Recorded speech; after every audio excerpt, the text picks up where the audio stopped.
So one of the questions that I'm frequently asked is, how do you get involved in a case? When does business litigation actually occur? And from my experience, I would say 90% of all business litigation stems from expectations not being met. Whoa, right? That seems like such a minuscule thing that somebody's expectations aren't being met. But most of the time people go into business because they have certain outcomes, right? They have a purpose that they're trying to fulfill. They have a certain amount of money that they're trying to make. They have a certain level of freedom that they want to experience.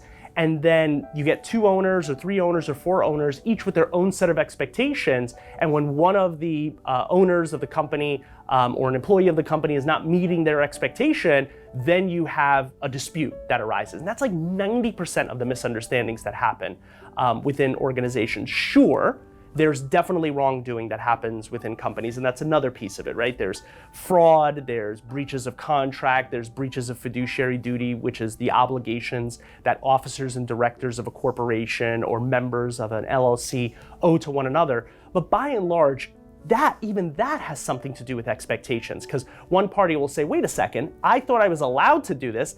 And the other side will go, what, are you kidding? Like, no, you're stealing opportunities from the company, you're breaching your contracts. So even within that, there's a discussion that could be had about how expectations aren't being met.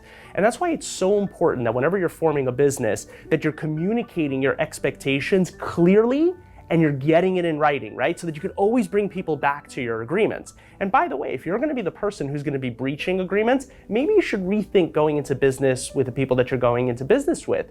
Because if you, from go, don't have the same results that you're trying to reach or the same purpose that you're trying to reach, or the other side's not in agreement with the purpose that you're trying to reach, you're gonna develop resentment really fast, either you or them.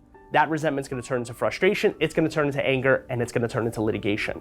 So really be clear with the expectations that you're setting. Make sure that you put strong accountability structures in place to make sure that everybody's meeting the expectations and doing what they said they're gonna do, and then just do what you said you're gonna do. And as a result of that, virtually all possibility of litigation is going to be eliminated internally. There's always the source of external litigations, there's always all of these other issues, but internal litigation, that's the way it's usually triggered. So if you have any questions, my name is Michael Smikin, I'm here at Callagy Law, and we're here to answer any questions that you have. Contact us directly.